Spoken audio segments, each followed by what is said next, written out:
ያደረጋችሁ እሺ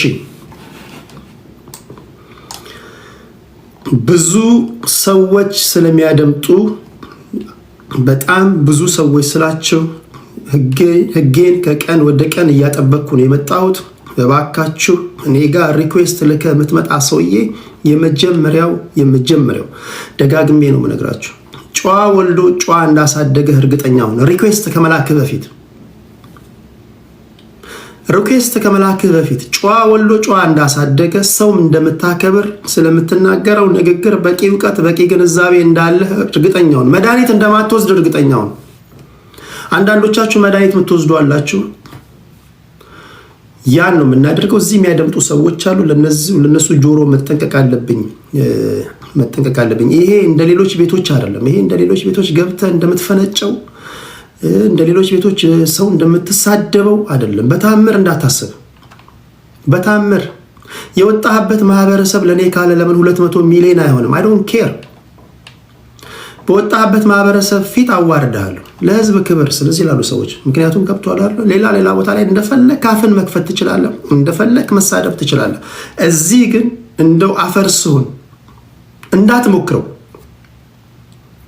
እንዳትሞክሩት ይሄን ነው የምናደርገው በተረፈ በተቻለ መጠን ተስማሚ የሆኑ ውይይቶችን ወደ እናንተ ለማድረስ ጥረት አድርጋለሁ በኔ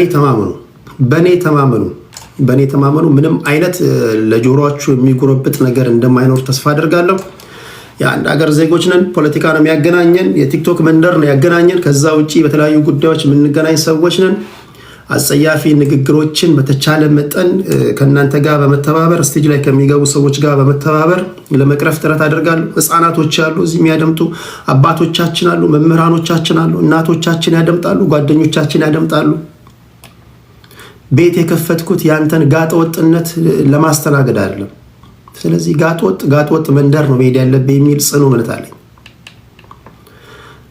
ግልጽ ነው እዚህ ቲክቶክ ላይ ተቀበልክም አልተቀበልክም የመላ ጋጠወጦች አለቃ እኔ ነኝ እንዳትከራከር የመላ ጋጠወጦች አለቃቸው እኔ ነኝ በዚህ የሚከራከር ካለ ሊያናግረኝ ይችላል ጨዋዎች ደግሞ ስነ ምግባር ያላቸው ሰዎች ደግሞ የኔ አለቆች ናቸው ይሄ ማልደራደርበት ቀይ መስመሬ ነው በተደጋጋሚ መነግራችሁ ስለምትረሱ ነው በየ5 ደቂቃው መነግራችሁ እንደዛ ለማለት ያለው እሺ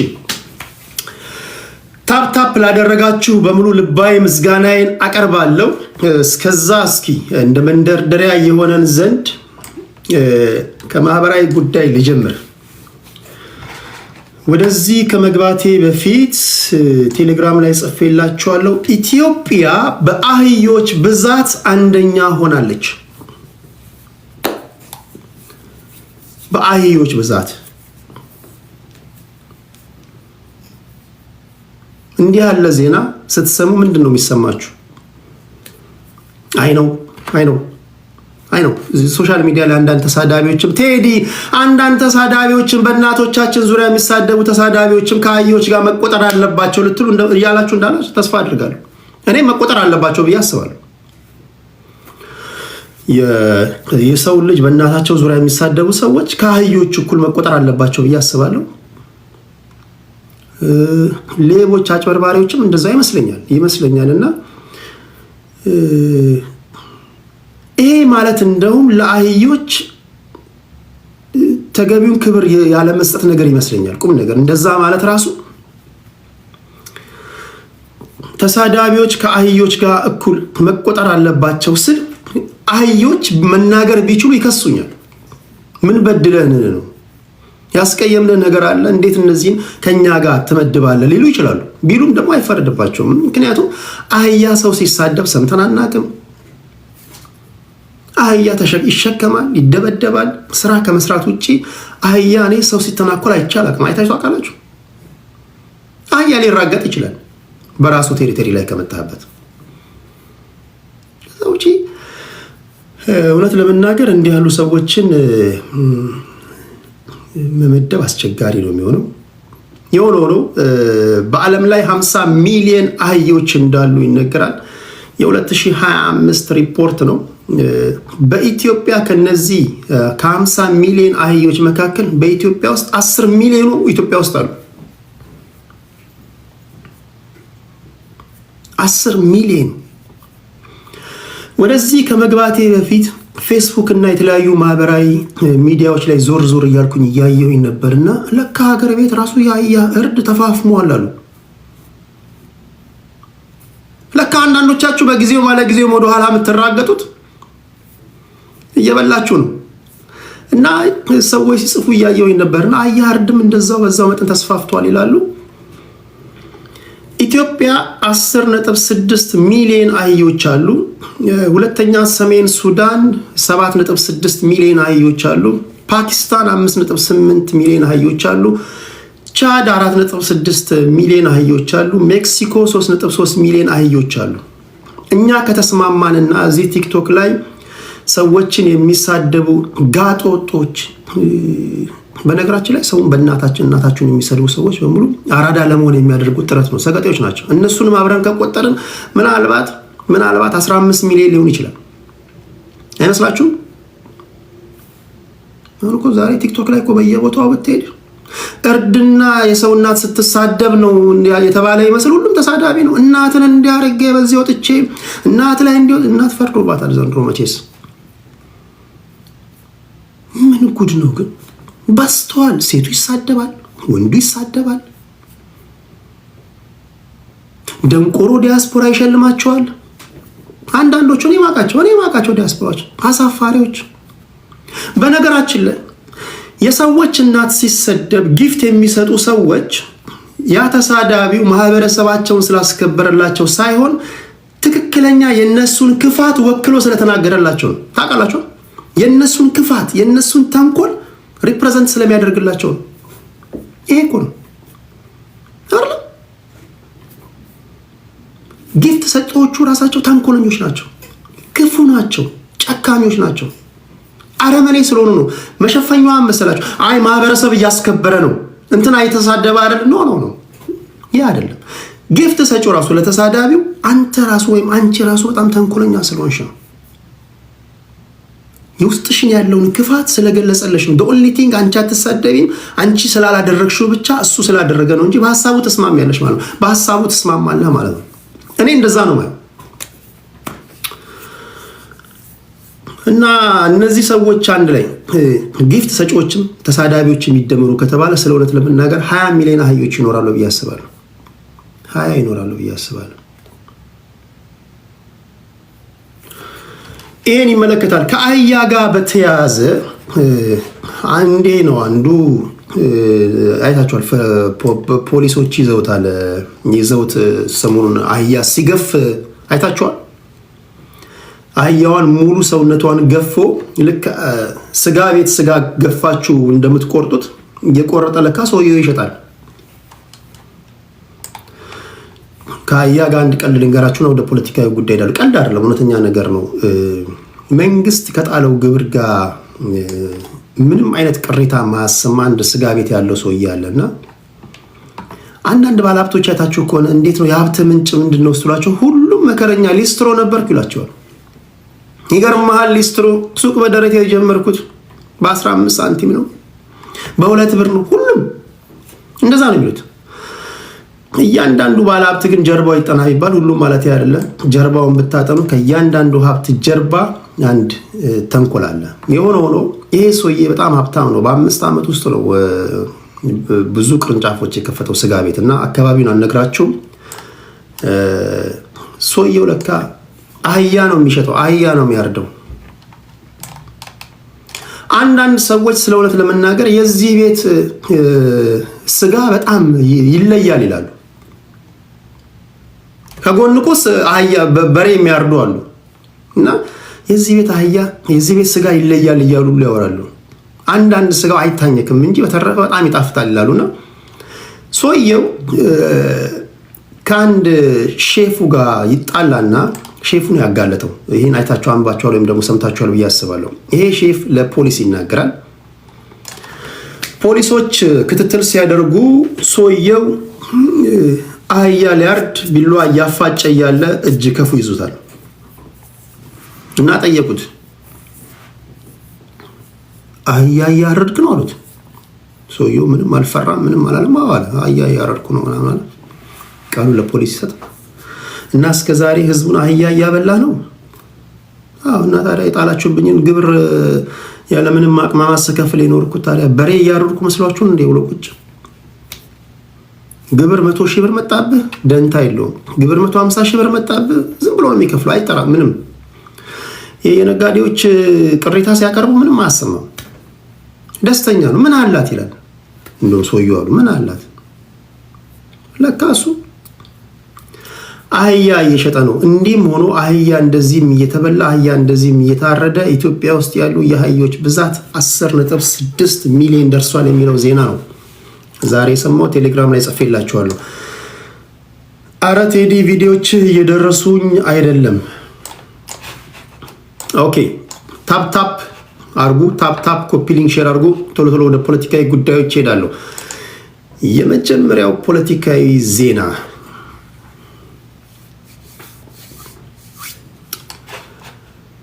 የመጀመሪያው የፖለቲካ ዜና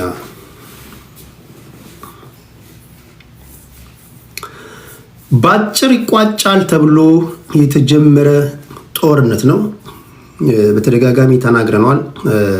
አማራ ክልል ላይ በአጭር ይቋጫል ተብሎ የተጀመረ ጦርነት ነው። አሁን ሁለተኛ ዓመቱን ሊይዝ 1 ወር ቢበዛ 2 ወር ነው የሚቀረው።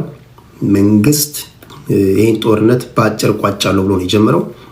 የመንግስት ደጋፊዎች አሁን ድረስ አንዳንዶቹ ጦርነት ብለው ለመጥራት ይተናነቃቸዋል። ግጭት ይላሉ። ብዙ ጊዜ እኔ ጋር መጥተው የሚተነትኑ ሰዎችን ሲናገሩ ሰምታችኋል። ግጭት ይላሉ። ግጭት የሚሉበት ደግሞ ምክንያት እንደነሱ አጠራር ይሄ ልክ ከቲፒኤልኤፍ ጋር እንደተደረገው ጦርነት አይነት ስላልሆነ ወይም ደግሞ አንድ ጦርነት ሊያካትት የሚችለውን ነገር ሁሉ ስላላካተተ እኛም በሙሉ አቅማችን እየተወጋን ስላልሆነ ይላሉ ጦርነት ለማለት ይከብደናል ይላሉ። ስለዚህ ግጭት ነው ይላሉ። በመንግስት በኩል ያሉ ሰዎች አማራ ክልል ላይ የሚደረገውን ጦርነት ሁለት አይነት ስም ይጠሩታል። አንዳንዶች ጃውሳው ይሏቸዋል፣ አንዳንዶች ጽንፈኛው ኃይል ይሏቸዋል። በአማራ ፋኖች በኩል ደግሞ ያሉ ራሳቸውን ሲጠሩ እኛ የነጻነት ታጋዮች ነን ይላሉ። መንግስት ምንም ሊለን ይችላል። መንግስት እንደለመደው ብዙ ስም ሊሰጠን ይችላል። እኛ በህዝባችን ላይ ሲወርድ የነበረውን ግፍና በደል አንገፍግፎን ነፍጥ ያነሳን የነጻነት ታጋዮችን የህዝባችን ጉዳይ ገዶን ወደ ጫካ ይገባነን ይላሉ። እናንተም እንደምትሉ አላውቅም። ምክንያቱም እዚህ ውስጥ ብዙ አይነት ሰዎች ስላላቸው የሆነው ነው። በፌዴራል መንግስቱና በቲፒኤልኤፍ መካከል የነበረው የ2 ዓመት ጦርነት ሲቋጭ እንደምታውቁት ፕሪቶሪያ ሳውዝ የደቡብ አፍሪካ የፖለቲካ መቀመጫ ናት። ፕሪቶሪያ ላይ በተደረገ ስምምነት የፌዴራል መንግስቱና የቲፒኤልኤፍ ኃይሎች ተለያይተዋል። ለጊዜው ተለያይተው ወደ ቃላት ጦርነት መጥተዋል። ይህን ተከትሎ አውቶማቲካሊ አማራ ክልል ላይ ጦርነት ተቀስቅሷል። አንዳንዶች አማራ ክልል ላይ የተጀመረው ጦርነት ይላሉ። በእርግጥ አንዳንድ የአማራ ፖለቲከኞችም ይህንን ሲጠቀሙ በተለያዩ መድረኮች ወይም ደግሞ በተለያዩ አጋጣሚ ይሰማለው። እኛ እኮ ነፍጥ ያነሳ ነው እኮ የፕሪቶሪያን ስምምነት እኮ እኛን ስላላካተተ ነው ይላሉ። እኛን ገሸሽ ስላደረገ ነው ይላሉ። የአማራን ትግል በጣም በቅርበት እንደሚያቅሰው ፖለቲከኞቹን በሰላማዊ መንገድም የሚታገሉትንም አብዛኞቹንም የአማራ ፖለቲከኞቹንም እዚህ መሬት ላይ ያሉትንም የትግሉንም መጀመር ከአስከፈ በአግባቡ እንደሚያቅሰው እኔ ግን እንደዛ አይመስለኝም። እኔ በተደጋጋሚ ስናገር እንደሰማችሁት የፕሪቶሪያው ስምምነትን በመቃወም ነፍጥ ያነሱ አይደሉም። ይህንን ዋናውና የፋኖ ኃይሎችንም ፖለቲከኞችንም ብትጠይቁ ይነግሯቸዋል። ከዛ ይልቅ አማራ ፋኖች ነፍጥ እንዲያነሱ ያስገደዳቸው ምክንያት በተለይ በኢትዮጵያ ፖለቲካ በተደጋጋሚ ሲነገር እንደምትሰሙት ኢትዮጵያ ውስጥ የአማራውን ሕዝብ መሰረት ያደረገ ጥቃቶች ነበሩ፣ መፈናቀሎች አሉ፣ ኢሰብአዊ ድርጊቶች አሉ። ይህንን አስደምጣችኋለሁ። ዛሬ ከኬሪያ ኢብራሂም ንግግር መሃል ተደበስብሳ የምትደመጥ አንድ ቁልፍ ነገር አለች።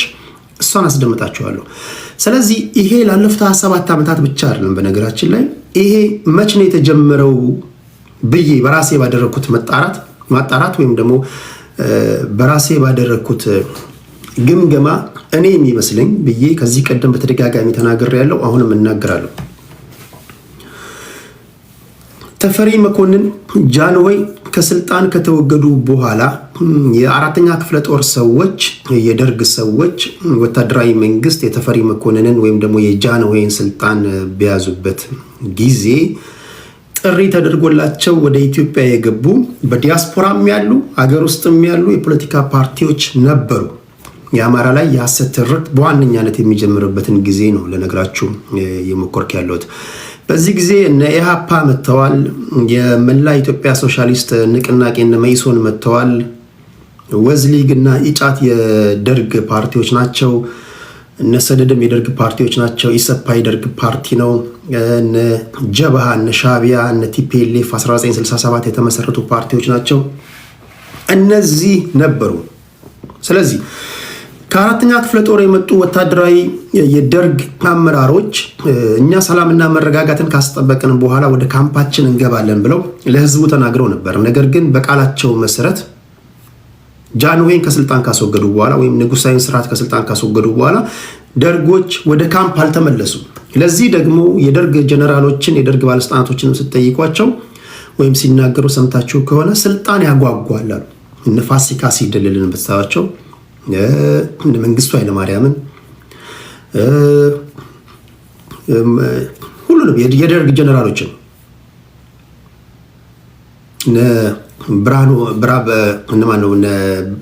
ብርሃኑ ባየ የእነሱን ኢንተርቪው ብታደምጡ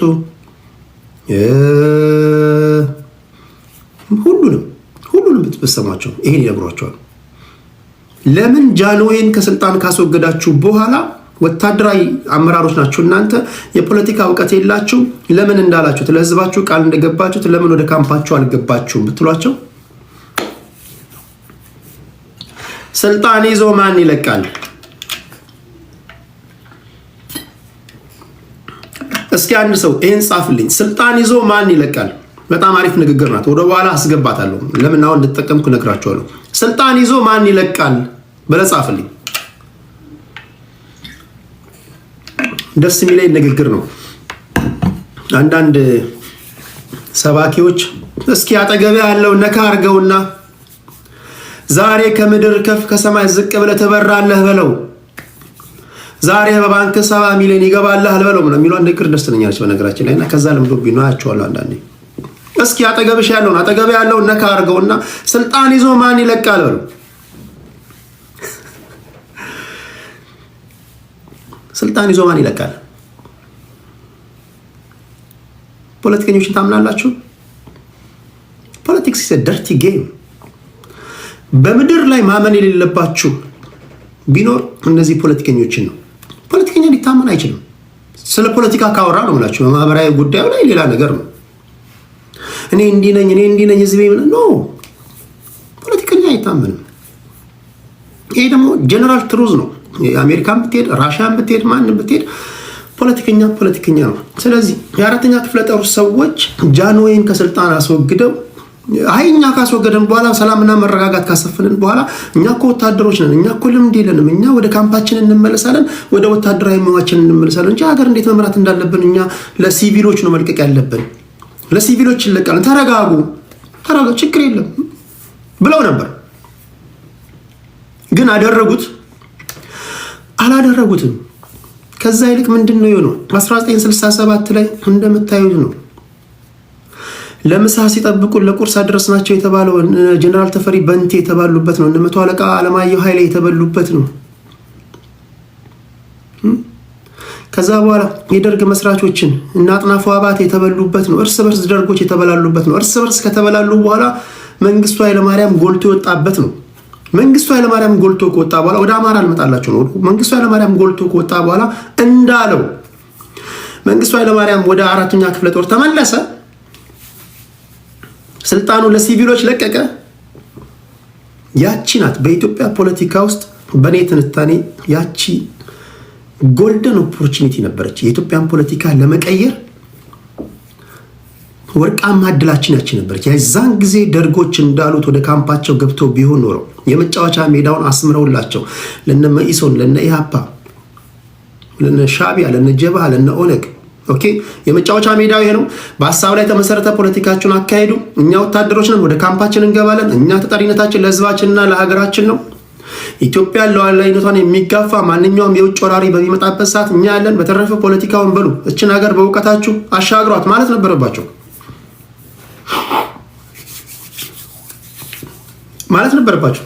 ሀገር የሚወዱ ቢሆን ግን ማን ይላል ነው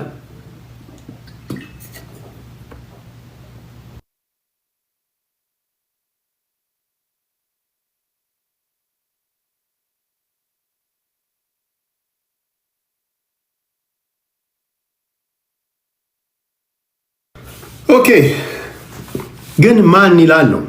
ስለዚህ ደርጎች ያበላሹት ወርቃማ እድል ዛሬ ላለንበት ዳረገን ማለት ነው። ዛሬ ላለንበት ይሄው እዚህ ጋር አንድ ሰው ያው እኔ ብሔሬ ምናምን የሚለውን ሰው ያው አስቆመ ሱሪውን ብታስወልቀው ፓንቱ የለም። ዛሬ በቃ ስግጥ ያሉ ሰዎች ዛሬ ቁረጠው ፍለጠው ሴት ልጅ ስትደፈር በብሔር የሚያስቡ አዛውን ተደበደበ ሲባል በብሔር የሚያስቡ እንትና የሚባል ሰው እንዲሆነ ሲባል በብሔር የሚያስቡ ሰው ይሄ እነዚህ ሰዎች ላይ ጣሉን ማለት ነው። እነዚህ ሰዎች ስል የብሔር ፖለቲካ አራማጆች ላይ ማለት ነው። ያቺ ወርቃማ እድል ነበረች። ቁም ነገር ነው እየነገርኳቸው ያሉት። ደርጎች ኢትዮጵያን የሚወዱ ቢሆን ኖሮ እነሱ ፖለቲከኞች አልነበሩም። ፖለቲካውን ለሲቪሎች ለቀው ምክንያቱም ወታደር ፖለቲካ ውስጥ ከገባ አስቸጋሪ ነው። ወታደር መስራት ያለበት የወታደር ስራ ነው። ፖለቲካን ፖለቲከኞች ናቸው፣ ምሁራኖች ናቸው መስራት ያለባቸው። የምጣኔ ሀብቱን ጉዳይ ለኢኮኖሚስቶች ትተዋል። የምህንድስናውን ጉዳይ ለኢንጂነሪንጎች ትተዋል፣ ለኢንጂነሮች ትተዋል። የሕክምናውን ጉዳይ ለዶክተሮች ትሰጣል አይደል? ፖለቲካ እንደዛ ነው።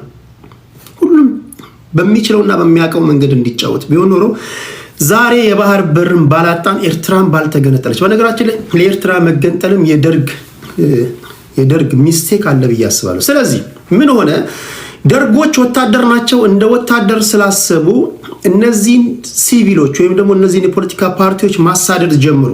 እነ መኢሶንን ማሳደድ ጀመሩ። እነ ኢሃፓን ማሳደድ ጀመሩ። እነ ጀብሃ ተፈጠሩ። እነ ሻቢያ ከዛ በኋላ ላይ ተፈጠሩ። እነ ኦነግ ተፈጠሩ። እነ ኢዲዩ ተፈጠሩ። ከዛ በኋላ ወደ ጫካ ገቡ። ደርግ አምባገነን ባይሆን ኖሮ እነዚህ ኃይሎች ነፍጥ አንገበው ጫካ ይገቡ ነበር? አይገቡም።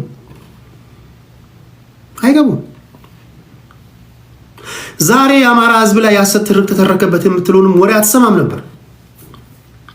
ደርግ የመጫወቻ ምህዳሩን ስላጠበበባቸው እነዚህ ኃይሎች ወደ ጫካ ገቡ። ወደ ጫካ ሲገቡ ዝም ብሎ ወደ ጫካ አትገባም። የእናትህ ጓዳ አይደለም። ወደ ጫካ ስትገባ ኮዝ ያስፈልጋል። ዝም ብለህ ነው የምትገባው፣ ወይ ሚስት ጓዳ ወይ እናትህ ጓዳ። እኚህ ሰዎች ወደ ጫካ ሲገቡ ኮዝ ያስፈልጋቸዋል። የገጠሩ ማህበረሰብ ለምንድን ነው የመጣችሁት ምናምን ብሎ ይጠይቃቸዋል። ሲጠይቃቸው እነሱም ሲናገሩ እንደሰማችሁት አማራ በደለን አሉ። አማራ ገዢ መደብ በደለን፣ አላስቀምጣለን፣ ተጫወተብን፣ በቃ አማራ ሊያጠፋን ነው፣ ነፍሳችንን ይዘን ነው ከከተማ ወደ ገጠር የመጣ ነው አሉ። ይህን ንግግር ከቲፒኤልኤፍ ሰዎች ትሰማላችሁ፣ ከኢዲዩ ሰዎች። በነገራችን ላይ ኋላ ላይ እነ ታምራት ላይ ትላንትና ከትላንት ወዲያ እንዲሁ እየሰማው ነበር። እኔ የምነግራችሁ ነው የሚነግሯችሁ። በሰዓቱ ግን አማራ ነኝ ብሎ ስልጣን ላይ የወጣ ኃይል ነበር? የለም። ዶንት ኬር ኖራ ኖረ። እነሱ የሚፈልጉት ኮዟን ነው። እነሱ የሚፈልጉት ታግለው ለማታገል እንዲረዳቸው ህዝብ ማስተባበር ነው። ስለዚህ ከዚህ ይጀምራል ማለት ነው። አሁን ያ ሲንከባለል እነዚህ ታጣቂ ኃይሎች መጨረሻ ላይ ጀብሃ ወደ ሻዕቢያ ተለወጠ፣ ኦነግ ተፈጠሩ፣ ኢዲዩ ተፈጠሩ፣ ኢህአዴግ የሚባል ፓርቲ መሰረቱና ላለፉት 17 ዓመታት ደርግን ታግለው ወታደራዊ መንግስት ከስልጣን አስወገዱ። ካስወገዱ በኋላ እነዚሁ ሰዎች ስልጣን ላይ ሲቀመጡ ምንድነው የተፈጠረው? አማራ ገዢ መደብ በድሎናል የሚለው ትርክት ቆመ? አልቆመም። መልኩን ቀየረ። ምን ብሎ መልኩን ቀየረ? ትምክተኛ ኃይሎች በሚል ተቀየረ ማለት ነው። ትምክተኛ ኃይሎች። አንድ ፖለቲከኛ የትምክት ኃይሎች እነዚህ ሾቪኒስቶች ናቸው ሲል ማንን ለማለት ነው? ሲምቦላይዝ የሚያደርገው አማራን ነው። የጠባብ ኃይሎች ሲል ማንን ነው? ጠባብ የኦሮሞ ፖለቲከኞችን ነው። ስለዚህ እንዲህ አይነት የመጫወቻ ወይም እንዲህ አይነት ፖለቲካ ይዘው ወደ ኢትዮጵያ መጡ። አሁን የአማራ ፖለቲከኞች የሚያነሱት ከዛ ጊዜ ጀምሮ በሐሰት ስንገደል ስንፈናቀል ኢሰብአዊ ድርጊት ሲፈጸምብን ነበረ። አረ የመንግስት ያለ ብለናል፣ አረ ባቀና ነው ሀገር፣ አረ በመሰረት ነው ሀገር፣ አራት ትግደሉን፣ አራት አፈናቅሉን እያለን በተደጋጋሚ ጊዜ ጮሆናል። አሁን ካልኳችሁ ውጪ ሰምታችሁ ታውቃላችሁ? አንለስ ፖለቲካ መተንተን የጀመራችሁ ትላንት ካልሆነ በስተቀር ከዚህ ውጪ ሰምታችኋል። ስለዚህ ይሄ በፖለቲካ ቋንቋ ቤዚክ ኮዝ ይባላል። ጦርነት ዝም ብሎ አይጀምርም። ጦርነት እያንዳንዱ ጦርነት ቤዚክ ኮዝ አለው፣ ኢሚዲየት ኮዝ አለው። ስለዚህ የአማራን ፖለቲከኞች ወይም ደግሞ አሁን ነፍጥ አንገቦ ጫካ ያገቡትን ዝም ብላ አንዱን ፒክ አድርገህ ብትጠይቀው ለምንድን ነው ነፍጥ አንገቦ ጫካ ያገባው ብትለው እንዴ ምንድን ነው የምታወራው? ስገደል አላየህም እንዴ? ስፈናቀል አላየህም እንዴ? የሰብአዊ ድርጊት ሲፈጸምብኝ አላየህም እንዴ? ታግሼ መኖሬን አላየህም እንዴ? በቃኝ ብዬ አንገስግሾ ነው ጫካ ያገባሁት ይላል አይደል? ይላል። ይሄ ቤዚክ ኮዝ ነው። ስለዚህ እኚህ ኃይሎች ይሄ ቤዚክ ኮዝ ከሆነ ኦኬ፣ አንድ ድብድብ ለመጀመር ቤዚክ ኮዝ ካገኘ ኢሚዲየት ኮዝ ትፈልጋለህ። ኢሚዲየት ኮዝ ለምንድነው? ድብድቡ ለማስጀመር ክብሪት ማለት ነው። ኢግናይት የሚያደርግ ነገር ትፈልጋለህ። ስለዚህ ሲፈልጉ ሲያማትሩ ኢሚዲየት ኮዝ ማግኘት አልቻሉም። ነገር ግን ለአመታት በቤዚክ ኮዝ ሲብላሉ የነበሩ ኃይሎች ናቸው።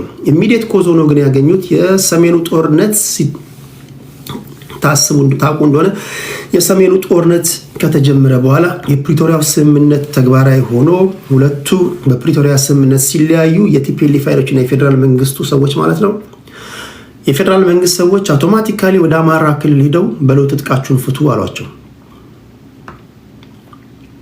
ስለዚህ እስካሁን ከነገርኳችሁ ትንታኔ አሁን ትጥቃችሁን ፍቱ ሲሏቸው ይሄ ምንድነው? ቤዚክ ኮዝ ነው ወይስ ኢሚዲየት ኮዝ ነው የሚሆነው?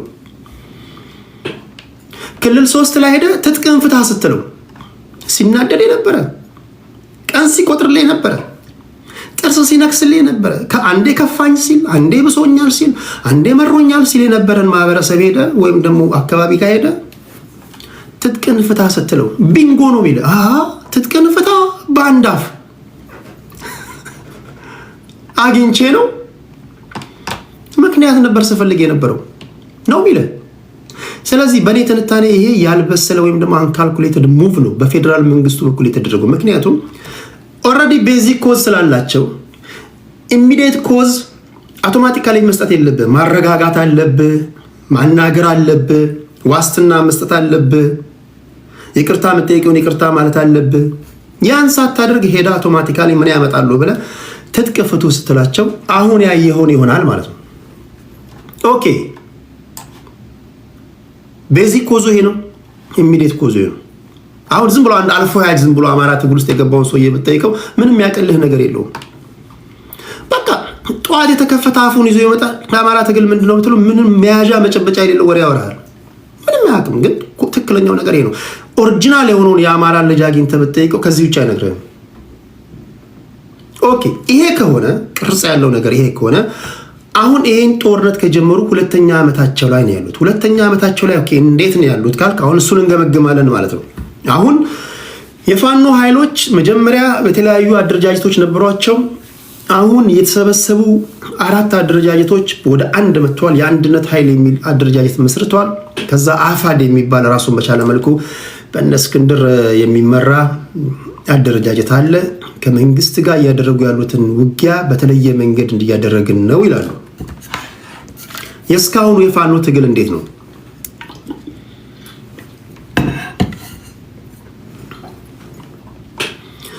መንግስትን አሁን በያዙበት መንገድ ሊያሸንፉ ይችላሉ? አይ ዶንት ኖ።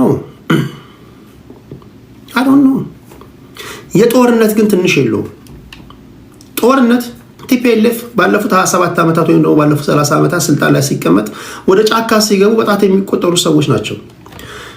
ጦርነትን በቻልከው መጠን በጊዜ መቅጨት ካልቻልክ ወይ በሰላማዊ መንገድ ተነጋግረ ወይም ደግሞ ሰጥቶ በመቀበል መርህ ቶሎ ማርገብ ካልቻልክ በጣም አስቸጋሪ ነው የሚሆነው። አድማሱ እየሰፋ ይሄዳል። ከሚስቱ ጋር የተጣላ ሰውዬም ይገባልሃል፣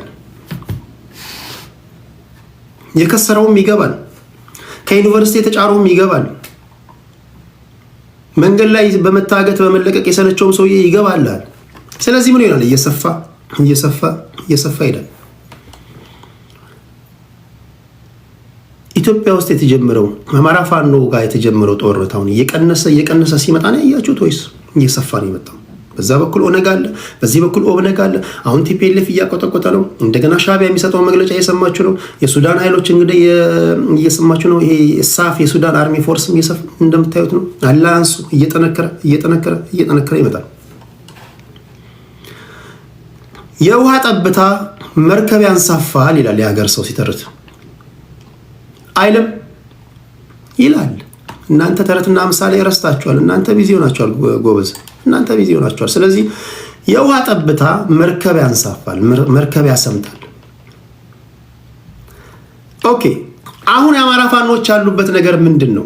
አማራ ፋኖ በጎጃም፣ አማራ ፋኖ በሸዋ፣ አማራ ፋኖ በወሎ፣ አማራ ፋኖ በጎንደር አደረጃጀት መስርተዋል። ይሄ አደረጃጀት ግን እንከን አላጣውም ማለት ነው። የመጀመሪያው እንከን ኦኬ፣ እኚህ ሰዎች ሲደራጁ ቀደም ሲል እንደነገርኳቸው ቤዚክ ኮዝ ነበራቸው። ከቤዚክ ኮዛቸው ጋር እንዴት እርስ በርሳቸው ሊጣረሱ ቻሉ? አሁን ከአፋድ ጋር የሚያደርጉትን መመላለስ እየሰማን ነው። አንዳንድ ሰዎች የጦር አመራሩ የተገደሉ ሲባል እየሰማን ነው። የሆነ ሆኖ እነዚህ አራቱ አደረጃጀቶች ከሰሞኑ በጋራ የሰጡትን መግለጫ እስኪ ላስደምጣችሁ። ወታደራዊ አዛዥ አርበኛ ድርሳን ብርሃኔ የአማራ ፋኖ በሸዋ ምክትል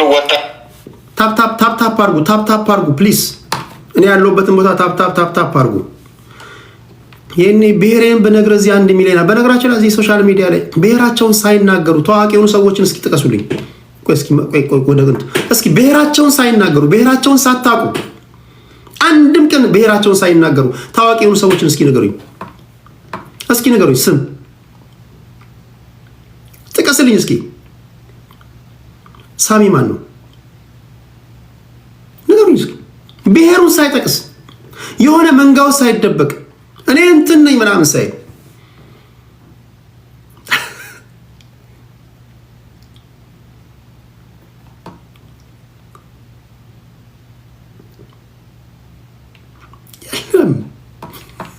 የለም። በጣም ከባድ ነው። የሆነ ግሩፕ ውስጥ ካልገባ ማይ ፍሬንድ በጣም አስቸጋሪ ነው። ታፕ እንኳን ለማድረግ አስቸጋሪ ነው የሚሆንብህ። ጀዋር አላለም አንደኛው የመጨረሻ ነው፣ የመጨረሻ አስተያየት ነው። በጣም ከባድ ነው። ብሔርን ሳትጠቅስ ግሩፕ ውስጥ ሳገባ ቡድኑ ሳገባ በራስ ዛቢያ ብቻህን ቆመ ማለት ነው። በጣም ከባድ ነው። ተጽዕኖ ፈጣሪና ታዋቂ ነው። በጣም ከባድ ነው የሚሆነው። እሺ፣ እነዚህ አራቱ በፋኖ አደረጃጀት ውስጥ ያሉ መሪዎች ናቸው። የሚናገሩትን ስሙ። ወታደራዊ አዛዥ አርበኛ ካሳም የአማራ ፋኖ በጎጃም የዘመቻ መምሪያ ኃላፊ መቶ አለቃ አበበ ሰሞሆን፣ የአማራ ፋኖ በወሎ ቤት አማራ የዘመቻ መምሪያ ኃላፊ አርበኛ በለጠ ሸጋው፣ እንዲሁም ደግሞ ሌሎች እንደገቡልን የምናደርስ ይሆናል። ስለተገናኘን እንዲሁም ደግሞ በወቅታዊ ጉዳይ ላይ ሀሳብና አስተያየታችሁን ለመስጠት ፈቃደኛ ስለሆናችሁ በአድማጭ ተመልካቾቻችን በሚዲያዎቻችን ስም ከልብ እናመሰግናለን። ከሚዲያዎች በኩል ኢትዮ 251 ሚዲያ፣ ብላክ ላዮን ሚዲያ፣ ግሎባል ፋኖ ሚዲያ፣ አሻራ ሚዲያ ህዝብና እንዲሁም ለአማራ ያላቸውን ንቀቱን ሊያሳዩበት እንደሆነ አይቻለሁ። በዚሁም በብስጭት በርካታ ንጹሐንን ጭምር ጨፍጭፏል። የተለያዩ በየጎኑ ያሉ አማጽያንንም ጭምር ህዝቡም ላይ ፋኖም ላይ ዘመቻ ሲያሳትፍበት የቆየበት ሁኔታ ከመኖሩም ባለፈ በጠቅላላ በአራቱም አደረጃጀቶች ወታደራዊ አዛዥ በመናበብ የወጣውን የዘመቻ አንድነትን እቅድ ለሌላ ኃይሎች ባለቤትነቱን ከመስጠትም አንጻር ስናየው በጣም የሚያስገርም ነገር ነው። በአጠቃላይ አገዛዙ ያረፈበትን ብርቱ ክንድ አማራ ፋኖ ያረፈብኝ ክንድ ነው ብሎ አምኖ ከመቀበል ይልቅ ምቱ ዱላው እንዳረፈበት በተጨባጭ ያውቃል፣ ተረድቶታል፣ ለህዝብም ይፋ አድርጓል። ነገር ግን አማራ አይደለም ይሄን ያህል የመጣኝ እንዲሁም የትግራይ ኃይሎች መጡኝ ሁሉ እስከ ማለት ድረስ የደረሰበት ሁኔታ ነው ያለው። ኦኬ፣ እነዚህ የፋኖ አደረጃጀቶች አሁን ባሉበት ቁመና ሁለተኛው ምዕራፍ ላይ ናቸው። መጀመሪያ በተናጠል ነበር ትግላቸውን የሚያደርጉት። አሁን ህዝቡ በተለያዩ መንገዶች ግፊት እያደረገባቸው ወደ አንድኑ እያላቸው አሁን ወዳሉበት መጥተዋል። ቆይ አንዴ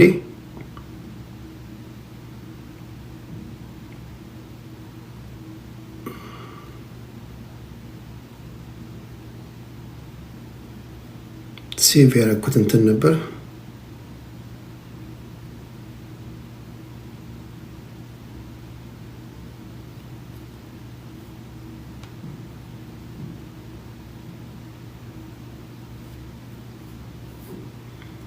እስክንድር ነጋ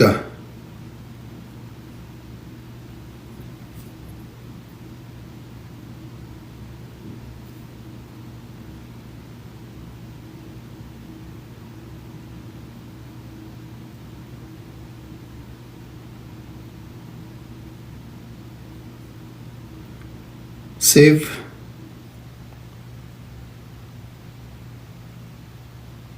ኦኬ። የከፍ ያለው ደሴን ፈልጌ ነው። እሺ እንዳልኳችሁ ሁለተኛ ዓመቱን ከመያዙ በፊት እነዚህ የፋኖ ኃይሎች የተለያየ አደረጃጀት ነበራቸው። የሸዋ፣ የጎንደር፣ የወሎ፣ የጎጃም በዛ ላይ ደግሞ የእስክንድርን ሲጨምሩ እንደገና ህዝባዊ እንደገና ደግሞ ሸዋ አካባቢ ላይ ጎንደር አካባቢ ላይ 2 አሉ 3 አሉ። አንዳንድ ቦታዎች ላይ ቤተ አማራ ወሎ አካባቢ ላይ እንደዚሁ በእነ ሙሃቤ የሚመራው ብዙ አይነት አደረጃጀት አላቸው። በእርግጥ ይህ አደረጃጀት ለገንዘብ ሰብሳቢዎች ምቹ አጋጣሚ ነው፣ በጣም ምቹ አጋጣሚ ነው። ለትክክለኛ አማራዎች ግን ይሄ አደረጃጀት ምቹ አይደለም። ምክንያቱም አንደኛ ወጥ የሆነ ትግል እንዳያደርጉ ያደርጋቸዋል የሚል መከራከሪያ ነጥብ ያደርጓሉ። ሁለተኛ አድቮኬሲውንም ፕሮፓጋንዳውንም በተቀናጀ መንገድ ትግሉንም ማጥቃቱንም እንዳይሰሩ ይከለክላቸዋል። በተረፈ ደግሞ የመንግስት ሰዎችም በተቻለ መጠን ባገኙት አጋጣሚ ኢንፊልትሬት አድርገው እንዲገቡባቸው ቀዳዳ ይከፍታል። ስለዚህ አንድ ሁኑልን የሚሉ አሉ። ገንዘብ ሰብሳቢዎች ግን አንድ ሁኑልን የሚለውን አይወዱትም በነገራችን ላይ። ምክንያቱም የአማራ ፋኖች አንድ ከሆኑ እንዴት አባቱ ገንዘብ ሊሰበስብ ነው? ሰኞ በጎጃም ይሰበስባል፣ ማክሰኞ በጎንደር ይሰበስባል፣ ሐሙስ በወሎ ይሰበስባል፣ አርብ በአፋድ እንኳን አይሰበስብም። በአፋድ እና አዲስ ታይምስ አሉ መሰለኝ። ከዛ በተቀረው ወሎ፣ ጎጃም፣ ሸዋ፣ ጎንደር ይሰበቃ በዙር ለመሰብሰብ ይመቻቸዋል። የሚቀሽቡትን ይቀሽባሉ፣ የሚያደርሱትን ያደርሳሉ። ስለዚህ ለነዚህ ለነጋዴዎች ለአየር ባየር ነጋዴዎች ይመቻል እንጂ ይሄ የህዝቡ ከገባበት ችግር በቶሎ እንዲወጣ አያደርገውም። ስለዚህ አንድ ነው ሁኑልን እያሉ የሚጨቀጭቁ ነበሩ። የሆነው ነው አሁን ባሉበት ሁለተኛው ምዕራፍ ላይ ይሄ የፋኖ አመራሮች ወይም ደግሞ የአንድነት ዘመቻ 26ኛ ቀኑን ይዟል። 26ኛ ቀኑን ሲይዝ ከመንግስት በኩል ሌላ ትንታኔ መጥቷል። እነዚህ ኃይሎች ከቲፒኤልኤፍ ኃይሎች ጋር ጣምራ ፈጥረው እየተዋጉ ነው ወይም ደግሞ የቲፒኤልኤፍ ኃይሎች እየነዷቸው ነው ይላሉ። በእርግጥ ለዚህ ማሳያዎች የተለያዩ ንግግሮችንም ያመጣሉ። ከዚህ ቀደም የነበሩ የነ ጀነራል ተፈራንም ንግግር ያመጣሉ። ከቲፒኤልኤፍ ኃይሎች ጋር እንደየሁኔታው ልንሰራ እንችላለን ወይም ደግሞ የፌዴራል መንግስቱ ወደዛ እንድንገባ ፑሽ እያደረገ ነው የሚለውን ንግግር ያመጣሉ። የነ አስረስ ማረ ዳምጤን ንግግር ያመጣሉ። የሆነው ነው አሁን ባለው ሁኔታ የአማራ ፋኖች ከቲፒኤልኤፍ ጋር አላያንስ ፈጥረዋል ወይ?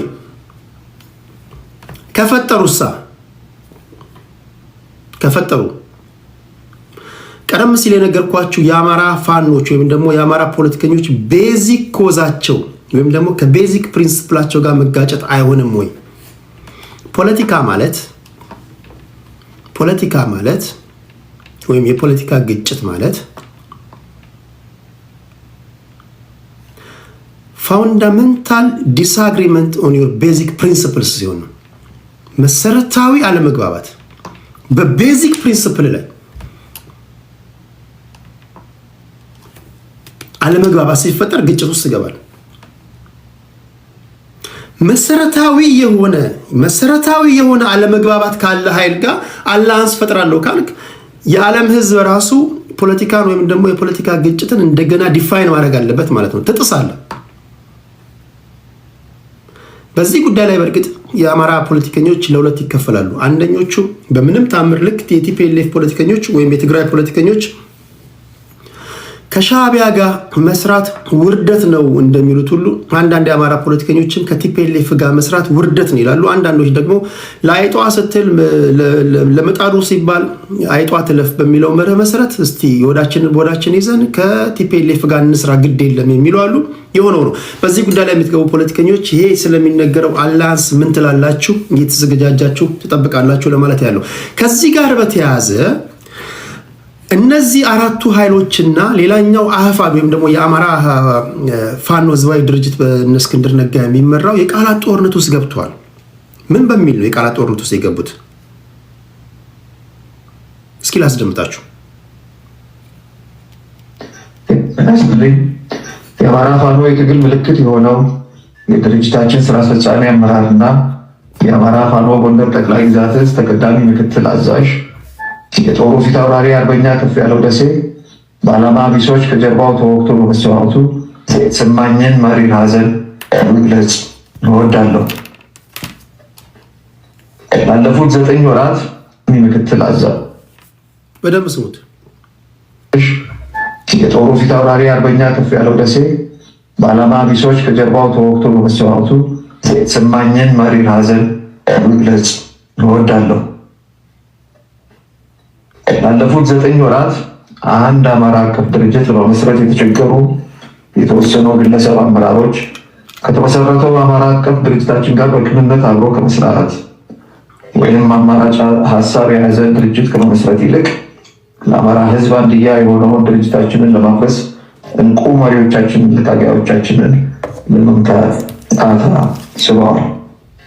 በሚያሳፍር መልኩ ደግሞ ወልቃይትና ራያን በኃይል እናስመልሳለን ከሚሉ ጽንፈኞች ጋር እንደሚሰሩ በአደባባይ ከመናገራቸው ባሻገር ከጽንፈኞቹ ተልዕኮና የጦር ቁሳቁሶች የተቀበሉ ጦር እስከ ማዝመት መድረሳቸውን በአደጋ ቀጠና ውስጥ የሚገኙት የወልቃይትና ራያ ነዋሪዎች እንዲሁም መላው የአማራና የኢትዮጵያ ሕዝብ ድልት እንዲልል እንወዳለን። የአማራው የህልውና ትግል ያጣው አይተኬ ጀግና አርበኛ ከፍያለው ደሴ በታሪክ ማህደር ስሙን በወርቅ ቀለም የጻፈ በመሆኑ በትግል ፍሬዎቹና በህዝቡ ህሊና ሕያው ሆኖ ይኖራል። አደራ ጥሎብን ስላለፈም ትግሉ ተጠናክሮ ይቀጥላል። ታጋይ ይሞታል እንጂ ትግል አይሞትም። ክብር ለሰማዕቶቻችን።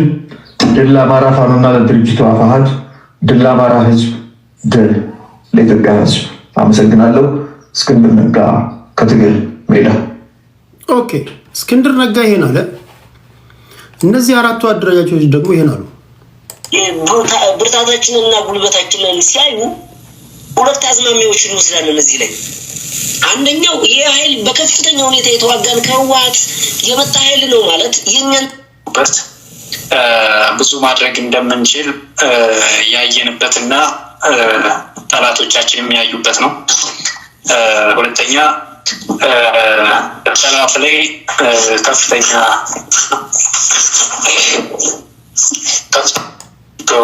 ኦፕሬሽን እንግዲህ ጌታቸው ከልብ እናመሰግናለን። የእርስዎ እይታ ምን ይመስላል? ህዝባችንን ስነ ልቦና መልሶ በግንባት ላይ ሰርተንበታል። እንግዲህ ይታወቃል። ብልጽግና አጥፍተናቸዋል የሉም ምናምን እያለ እየዘባረቀ በየስብሰባው ሲያወራ የነበረው በአንድ ቅጽበት በሰራነው ኦፕሬሽን የዘመቻ አንድነቱ ሙሉ አፍናስ ይዞታል ማለት ነው እና በርካታ ህዝባችንን እየሰበሰቡ በከተማ አካባቢ ያሉ ህዝቦችን አጥፍተናቸዋል፣ ድምጻቸው የለም ምናምን እያሉ ብዙ ነገር ብለውን ነበር እና እሱን ነገር መልሰናል ስነ ልቦናውን ማለት ነው። ሌላ በርካታ የአማራ ልጆች ወደ ትግሉ ያልተቀላቀሉ እንዲቀላቀሉ ተደርጓል። አሁን በዘመቻ አንድነቱ የህዝቡን ፍላጎት ተጠቅመናቸዋል፣ አምጥተናል። ከነሱ ለግዳጅ ተታጥሞ ወደኛ እየገባ ነው ያለው። የጠላት በየቀኑ እየገባ ነው ሁኔታዎች አሉ። አሁን እንግዲህ የሆነ ሰው መንፈስ ይዞት ጸበል ከገባ በእኛ ባህል ምንድን ነው ጸበል ሲጸበል የሆነ ይለፈልፋል ማለት ገና እናስለፈልፋቸዋለን። የላም ሰው ይጠራሉ ገና ማለት ነው። ስለዚህ አሁንም አንድነታችንን አጠናክረን እኛ በሌሎች ዘመቻዎችም እንገናኛለን። ወደፊት በጋራ የምንሰራበትን ሁኔታ ያው ቅድም እንዳልኩት ከጊዜ ወደ ጊዜ የእርስ በርስ ግንኙነታችን ራሱ እያመጣው ስለሆነ ገና ከዚህ የበለጠ ሌላም ሰው ሊጠሩ ይችላሉ ነው። ስለዚህ አማራ ጀግና አለው፣ አቅዶ የሚዋጋ አቅዶ የሚያው ኦኬ። ፖለቲከኞች ሲገቡ ቀሪውን አስደምጣቸዋለሁ። በዋነኛነት ምንድነው አህፋድ የሚባለውን አደረጃጀት የሚመራው እስክንድር ነጋ ከሰሞኑ በተገደለው አርበኛ ከፍያለው ደሴ ተጠቃሽ ወይም ደግሞ በዋነኛነት ጣት የቀሰረው እነዚህ ዓላማ ቢሶች ናቸው ይላል። አሁን በሁለቱ መካከል የቃላት ጦርነት ውስጥ ገብተዋል ማለት ነው። እነሱም ለእስክንድር ምላሽ ሰጥተዋል። እስክንድር ነጋ ከመንግስት ጋር ከብልጽግና ኃይሎች ጋር እጅና ጓንት ሆኖ የሚሰራ ነው። የእኛን ትግል ለመጥለፍ የመጣ ኃይል ነው የሚል ምላሽ ሰጥቷል። የሆነው ነው ምንድን ነው አሁን ባለው አደረጃጀት አማራ ፋኖ እያደረገ ባለው ተጋድሎ የአንድነት ዘመቻ የሚል ጀምረዋል። 26ኛ ቀናቸውን ይዘዋል። ኮዙ እንዳለ ነው። አሁን ያሉበት ደረጃ ይህንን ይመስላል። የምትገቡ ፖለቲከኞች ቲፒኤልኤፍ ሻዕቢያና ፋኖች አፋድን ሳይጨምር አላንስ ፈጥረው የፌዴራል መንግስቱን ሊዋጉ ነው የሚባለውን ነገር እንዴት ታዩታላችሁ የሚል ነው። በዚህ ጉዳይ ላይ የሚነሱ ነገሮች አሉ። የአፋድ ደጋፊዎችም አላችሁ። አሁን አዲስ ታይምስ አሁን እዚህ ጋር አሁን እንትን ማለት አለብን። አሁን አዲስ ታይምስ አለ፣ እዚህ ጋር አዲስ ታይምስ አለ። በነገራችን ላይ አዲስ ታይምስ አለ። አሁን እዚህ ጋር ቀጥ ብለህ ተረጋግተህ ነው የምትገባው። በሌላ አባባል አፋዶች በደንብ ስማ፣ አፋዶች ለከፍ ያለው ግድያ እነዚህን ተጠያቂ አድርጓል። እነዚህ ደግሞ ከብልጽግና ጋር ነው የሚሰሩት እየተባባሉ የቃላት ልውውጥ ነው ያሉት። አሁን አንተ መተህ እንትን አታደብላልቀው። አዲስ ታይምስ አለ። እኔ የግል ታጋይ ነኝ ምናምን እንዳትል። የግል ታጋይ ከሆንክ ከአማራ ትግል ላይ መውጣት ነው። ወይ አፋድ ነህ ወይ እዚህ አንድነት ኃይል ውስጥ ነው ያለው ለማለት ያለው ስቀል ነው። አዲስ ታይምስ በጣም የምወደው ልጅ ነው ካለህ ለማለት ያለው። ስትመጡ በዚህ ጉዳይ ላይ በተለይ እነዚህ የአንድነት ኃይሎች ከቲፒኤልኤፍ ከሻዕቢያ ጋር አደረጃጀት ፈጥረው የፌዴራል መንግስትን ለመጣል አላንስ ፈጥሯል የሚባለው ነገር እንዴት ታዩታላችሁ? ከቤዚክ ፕሪንሲፕላቸው ጋር ሳይጋጭም ወይ ከቤዚክ ኮዛቸው ጋር ሳይጋጭም ወይ? ይህን አስደምጣችኋል። ኦኬ፣ በአማራ ፋኖ ጉዳይ ይህን ይመስላል። ወደ ወይዘሮ ኬሪያ ኢብራሂም ጉዳይ እንሄዳለን። ወይዘሮ ኬሪያ ኢብራሂም እዚህ አሉ አለሽ? ወይዘሮ ኬሪያ ኢብራሂም ኦኬ። ከሌለሽ ተወካይ አለ፣ ተወካይ አለ። የወይዘሮ ኬሪያ ኢብራሂም አለው ብሏል። እሺ፣ ተወካይ ካለ እሺ። የቀድሞ የፌዴሬሽን ምክር ቤት ጸሐፌ ጉባኤ ነበሩ። እንደምታውቁት እኚህ ሰው ከመቀሌ ተይዘው እንግዲህ እንዲመሰክሩ ተጠይቀዋል። ከተጠየቁም በኋላ አልመሰክርም በሚል እሰጥ አገባ ታስረው ተፈተዋል።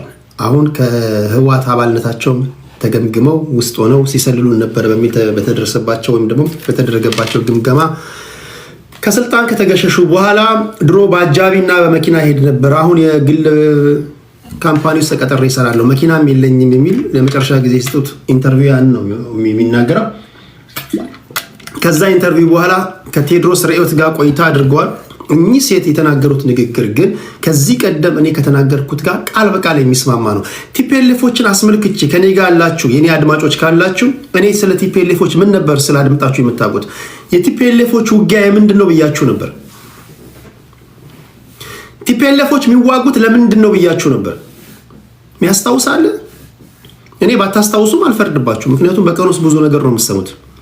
ግን እስኪ ያለ የተወሰነ አድማጭ አለ። ሽማ ኦኬ፣ ሻማካ ኦኬ፣ 81 ዮሴፍ ኦኬ፣ በጣም አሪፍ ኦኬ። ቡኖ በደሌ ለስልጣን አለቀ። ቲፒኤልኤፍ ስልጣን ነው። ይሄንን ደግሞ ከራሳቸው ሰዎች አስደምጣቸዋለሁ። በቃ ከዛ ውጪ ምንም ቲፒኤልኤፍ ከዛ ውጪ ሊስማማ አይችልም። ይሄ ቲፒኤልኤፍ ህገ መንግስታዊ መብቱ ይከበር፣ ምንድነው የፕሪቶሪያ ስምምነት ተግባራዊ ይሁን፣ ኧረ የተፈናቀሉት ይመለሱ፣ እሱ ነው፣ እሱ ሜካፕ ነው፣ ዝም ብሎ ፊትን ምናምን የሚቀባቡ ነው። ቲፒኤልኤፍ 4 ኪሎ ካልገባ ሰላም አይሰጥህም። ይሄ ሀቅ ነው። ስልጣን ስለምንተመኙ ስልጣን መመኘታቸው ክፋት የለውም። ችግሩ ግን ወደ ስልጣን ሊያመጣቸው የሚወስዳ ወይም ደግሞ የሚያስችላቸውን ግምጋሜ አድርገዋል ወይ ያምናሉ እነሱ? ኖ ኖ ኖ፣ እኛ ያደረግነው የተዛባ ግምጋሜ ነው ይለዋል። ግምጋሜያችን ስህተት ነበር ይሏል። እግዚአብሔር ያሳያችሁ። ግምጋሜ ስህተት ከነበረ ጦርነት ማድረግ አልነበረብንም ካልክ፣ የተሳሳተ መንገድ ላይ ነበርን ካልክ፣ አሁንም ድጋሚ የመፍትሄ አካል ሆነ እንዴት ትመጣለህ? አሁንም ራሳቸው አሉ። ሚስትህ ራሱ ቆይ ቁም ነገር ሚስትህ ራሱ ማክሲመም አንድ ጊዜ በተማገጥ ኦኬ ይቅርታ ልትል ትችላለች። በጣም እግዚአብሔር የባረካት ከሆነች 2 ጊዜ ስትማገጥ እጅ ከፍንጅ ብትይዝ ኦኬ ተጨማሪ እድል ልትል ትችላለች። 3ኛ 4ኛ ከሰጠች የሚስትን ጤና ነው መጠራጠር ያለብኩ። አሁን ህዝቡን እየወቀሱ ነው። አሰማችኋለሁ። ወይዘሮ ኬሪያ ኢብራሂም ህዝቡ ነው እኮ ችግሩ እያለችው። ህዝቡ እኛ እንደፈለግን አጨማልቀን ስንመጣ ጊዜ ይሰጠናል፣ እድል ይሰጠናል። ምን እናርግ? እንደፈለጉ አጨማልቀው ሲመጡ ይሁን እዚህ ጋር የምታያቸውን ይመጣሉ። ምድር ላይ ራሱ ስትኖር ህይወት እንደዚህ ያለ ተደጋጋሚ እድል አሰጥህም። ቻንስ አንድ ጊዜ ነው ማክሲመም። በጣም ታምራዊ ከሆንክ 2 ጊዜ ሊሆን ይችላል። እዚህ ምድር ላይ ዓለም ከተፈጠረ ጀምሮ ግን የቲፒኤልኤፎችን ያህል ተፈጥሮም ህዝብም ደጋግሞ እድል የሰጠው አካል የለም። ያን ሁሉ ህዝብ አስጨረሰ። ያውም ደግሞ የተዛባ ግምጋሜን ያደረግነው አለመዋጋት እየቻልን ተዋግተናል እያሉ ራሳቸው ነው የሚናገሩት። አስደምጣለሁ። አለመዋጋት እኮ እንችል ነበር እያሉ ኢንፍራስትራክቸር እንደዛ ወድሞ፣ ሴቶች እንደዛ ተደፍረው፣ ክልሉ 50 ዓመት ወደኋላ ተመልሶ አፈር ከድሜ ያበልተው ህዝቡን ማለት ነው። ድጋሚ አሁን የመፍትሄ አካል ነን ይለዋል። አሁን እስከዚህ በኋላ እናመጣላለን የሚሉት መፍትሄ አካል የተዛባ ትንታኔ ላይ የተመሰረተ አለመሆኑን በምንድን ነው እርግጠኛ የምትሆነው? ምንድን ነው አንተ ይሄን ተረግመሃል እንዴ? አንተ ከነሱ የተሻለ እኮ ንቃተ ህሊና አለ። ፖለቲካ አንድ ሚስቴክ ከሰራ ዋጋ በሚያስከፍልህ መንገድ ላይ ቆመ 40 ጊዜ እድል እንዴት ነው የሚያገኙት እኚህ ሰዎች? በጣም ያስገርመኛል። 40 ጊዜ ሁሉ ከአማራዎችን ተመልከታቸው። አማራ እድል ይሰጣል እንዴ? አማራ እድል የሚባል አቅም ሄድ እስቲ አማራ ጋይድ። አሁን እኔ አንዳንዶች ያስቁኛል። እኔ የአማራን ትግል የአማራ ፖለቲከኞችን ባህሪ ካስከፋቃለሁ። ትላንት ባለፈው ስነግራችሁ ነበር። በአመት 365 ቀን አለ። 364ቱን ቀን የሚገርም ትንታኔ ሰጠ። አንድ ቀን የአማራ ተወላጆችን የሚያስከፋ ትንታኔ የሚሰጥ ከትግላችን ውጣ ይለዋል። ከትግላችን ውጣ ይለዋል። ለአይን ያስጠላህን በቃ ከትግላችን ውጣ ይለዋል። እንዳንተ ያስጠላን ሰው የለም በቃ ውጣለን ይለዋል። እድል አይሰጡም። I don't care። ባዴን እኮ ስንት ጊዜ ይቅርታ ብሏቸዋል። የባዴን ሰዎች ስንት ጊዜ አሁን አረጋ ከበደ ብትላቸው፣ እነላቀ እነ ይልቃል ጌትነት ብትላቸው፣ እነገዱ ብትላቸው፣ አማራ ሚስቴክ ያዘበደን አንድ ጊዜ የአፍ ወለምታ አጋጥሞ የሆነ ነገር ከተናገርክ ማጆሪቲ እንኳን ይቅር ብለህ ይመጣላል፣ ከዚህ ውስጥ ያወጣላል። አንተ እኮ እንትን ላይ በነበረው ጉባኤ እንደተናገርክ ሰው አንተ እኮ አማራ ጠልነህ ምን ልታረግ እዚህ ትግል ውስጥ ገባ? በአንተ ሰው የተነሳ እኮ ትግላችን ወደ ኋላ እየተጎተተ እስከ መቼ ነው? ለምንድን ነው ማትወጣለን ይለዋል። ኖ እድል አይሰጡም። አማራ ነኝ አልክ አላልክ፣ ኧረ እኔ እስከ 7 ድረስ 7 ትውልድ አማራ ነኝ ብትል ዘሮን ኬር እድል አይሰጡም። ሌላው ብሔር እድል ይሰጣል። በነገር ላይ ኦህዴድም እንደዚህ አይነት በደል የኦሮሞን ህዝብ በድሎ ተጨማሪ እድል ሰጥተውታል። ደቡብ አካባቢም እንደዚህ አይን ያገጠጠ ያፈጠጠ ሙስና ውስጥ ገብተው ሚስቴክ ሰርተው እድል ይሰጣቸዋል። የትግራይ ይለያል። ከዘመነ ኦሪት ጀምሮ ራሳቸው ሰዎች ህዝቡን እየገረቡት መልሰው መላልሰው አስደንጋጭ ስህተት፣ ከአስደንጋጭ ስህተት ወደ አስደንጋጭ ስህተት። ሰው እኮ ከስህተት ወደ ትክክለኛ መንገድ ነው አይደል የሚጓዘው። ቲፒኤልኤፍ እኮ ከስህተት ወደ ስህተት ነው የሚሄደው። አሁን እዚህ ጋር አንዱ እንደውም አሁን እዚህ ጋር ይመጡልሃል። ይኸውልህ ቲፒኤልኤፍ ለእኔ መልአክ ነው ይልሃል። ቲፒኤልኤፍ ለእኔ አምላኬ ነው ይለዋል። ይሄ ጤነኛ አይደለም። በየትኛውም የዓለም ፖለቲካ እንዲህ ያለ ሀሳቤ ካላችሁ ይሄ ጤነኝነት አይደለም፣ መመርመር አለብን። ፖለቲካ እንደዛ አይደለም። ፖለቲካ በይሉንታ አይደለም። አንድ ሚስቴክ ዋጋ ካስከፈለ ድጋሚ ለምሰማለሁ። ኦኬ ቲፒኤልኤፎች ስልጣን ይፈልጋሉ። ጠቅላላ ውጊያቸው ስለ ስልጣን ነበር ስላችሁ ማስረጃውን ከቀድሞ የፌዴሬሽን ምክር ቤት አፈ ጉባኤ ኬሪያ ኢብራሂም ነው። በእርግጥ እሳቸውን ኮንፊርም ባያደርጉም እኔ ማምንበትና የነገርኳችሁ ነው። የዛሬ ዓመትም የዛሬ 2 ዓመትም ግን ዛሬ ከሪዮት ጋር ባደረጉት ቆይታ ወይዘሮ ኬሪያ ኢብራሂም ምን አሉ? እስኪ አድምጧቸው። እንዲህ ጦርነት ሲገጥሙ ያኔም መግባባት ይቻል ነበር እኮ።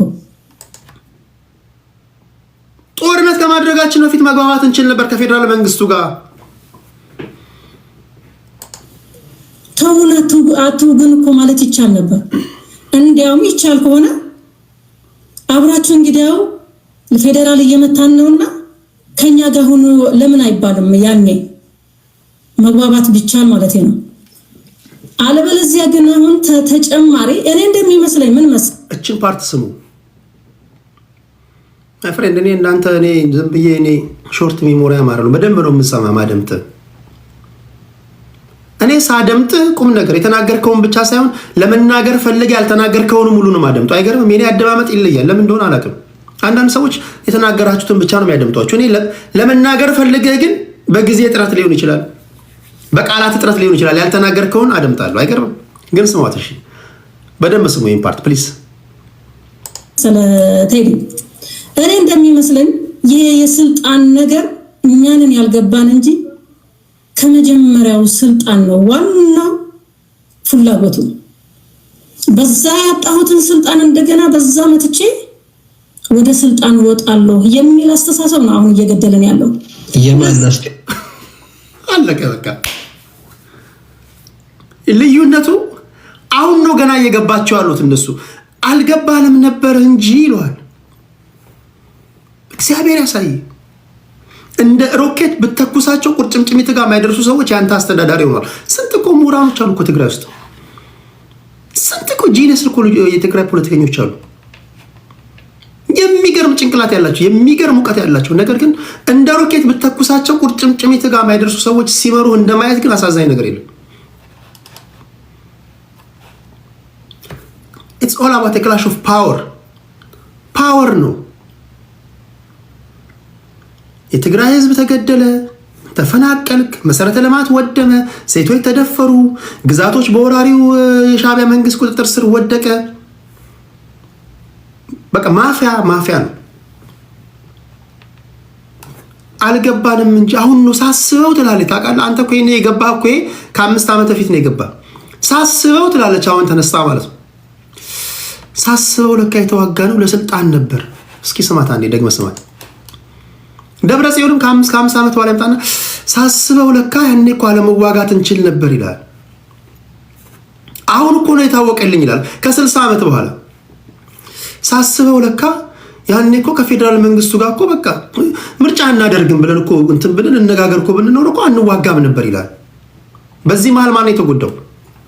የሞታችሁ ተጎዳችሁ። በዚህ መሀል ማን ነው የተጎዳው? ልጇን የተነጠቀች እናት ናት። በዚህ መሀል ማን ነው? ልጁን የተነጠቀ አባት ነው። ቤተሰብ ነው የተጎዳው። እነሱ አይጎዱም።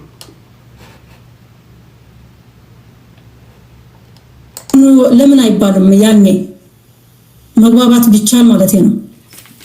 አለበለዚያ ግን አሁን ተጨማሪ እኔ እንደሚመስለኝ ምን መሰለ ቴዲ፣ እኔ እንደሚመስለኝ ይሄ የስልጣን ነገር እኛንን ያልገባን እንጂ ከመጀመሪያው ስልጣን ነው ዋናው ፍላጎቱ። በዛ ያጣሁትን ስልጣን እንደገና በዛ መጥቼ ወደ ስልጣን ወጣለሁ የሚል አስተሳሰብ ነው አሁን እየገደለን ያለው። የማን ኦኬ። ይሄን ካለች በኋላ ቀደም ሲል ሲጀምር ሰምታችሁ ከሆነ ይሄ ስለ አላያንስ ጉዳይ ጀምሬላችሁ ነበር። አስታውሱኝ ያልኳችሁ አንድ ቃል ነበር። ዛሬ አላያንስ እንፍጠር የምንላቸውን አካላቶች ትላንትና እኮ ስናሰቃያቸው ነበረ። ስቱሌት ትላለች እሷ። ደግነቱ ያሰቃየሻቸው አንዳንድ አካላቶች እንዳሰቃየሻቸው እንኳን ረስተዋል እነሱ። ግን እሷ ትናገራለች። አሁን አላህን ስንፍጠር እኮ የምንላቸው እኮ ትላንት ስናሰቃያቸው የነበሩ ነው ትላለች። ስንተኛ ደቂቃ ላይ ነው? 34 ነው 56 እስቲ 56 ምናልባት ህይወቴንም አድን ነበር ከዛ ከእሱር ቤት ከተለያየ የደረሰብኝ እንግልት ከነ ልጆቼ አድን ነበር እንጂ ለኔ ይጠቅመኝ ነበር። በወጣ ለኔ ይጠቅመኝ ነበር። ሁሉም ብረንትን ይዞ ተታግሎ አይደለም ህይወቱን አድኖ በአርሶ አደር ቤት ገብቶ ከዛ በኋላ ከድል በኋላ የመጡ ብዙ አሉ። እኔም እንደዛ አደርግ ነበር። ፌደራል ጋር ምን አድርጌ እንደሄድ የሚሆን አዲስ ትውልድ ችግር ስላለ ሌላ እንትን አይደለም። ስለዚህ ያላደረኩትም ይሄ ነው። የተከፋፈልነው እኮ ለስራ እንዲመች እንጂ ለሌላ አይደለም፣ ለሱ አይደለም። ስለዚህ በዛ ላይ ልዩነት ያለውም አልነበረም፣ የተነሳም አልነበረም። ደግሞ አማራጭ የለም ከመውጣት 34 ነበር ወይ ነው። አንዳንዴ ምን መሰለህ ለሁኔታው የሚመጥን አመራር ነበርን ወይ ስትል አልነበርንም።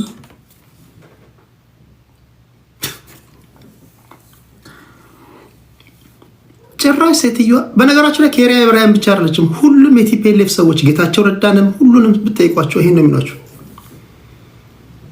እኛ ህዝቡ ነው እኮ እኛ የምናውቃለን ህዝቡ ነው እንጂ እኛ ለሁኔታው እኮ ምን መጥ ሰዎች አይደለንም። እኛ እኮ የሻገትን ሰዎች ነን። ህዝቡ ግን በቃ ስላለን ነው ይሏል። ለሁኔታው ወይም ደግሞ በሰዓቱ ማለት ነው። አንተ እንዴ አናሊሲስ አሰራም እንዴ ፖለቲካ? አሁን ለምሳሌ አንድ ሰው ከኔ ጋር ለመደባደብ ስትመጣ መጀመሪያ ቴዲ ቁመናው እንዴት ነው? ቴዲ በአየር ላይ ጎበዝ ነው ወይ? ቴዲ አክሮባት ይችላል ወይ? ኪሎግራሙ ምን ያህል ነው? ቴዲ ቀድሞ ነው የሚሰነዝረው ወይስ እንዴት ነው? ቴዲ ፈሪ ነው ወይስ አይደለም? አናሊሲስ አይሰራም። ዝም ብለን የምትደባደበው እንዴ? ዝም ብለህ እኮ አይደለም ቡጢ የሚጨበጠው ማጥናት አለብህ እንዴ? ይሄ ሰውዬ እንዴት ነው? ይሄ ሰውዬ በቴስታ ቁርጭምጭሚቴን ያፈርሰው ይሆን? ቁመቱ ምን ያህል ነው? አይ ይሄን መተዋለሁ፣ ይሄንን አፈር ከድሜ ያበለዋል ምናምን ትላለህ። ዝም ብሎ አንተ እኛ ግን ጦርነቱ ሲገቡ በድሮን ዘመን እንዴት በቆመ ጠብቀኝ ዘመን እንዴት አስባለህ? በድሮን ዘመን እንደ ድሮን ዘመን ነው ማሰብ ያለብህ።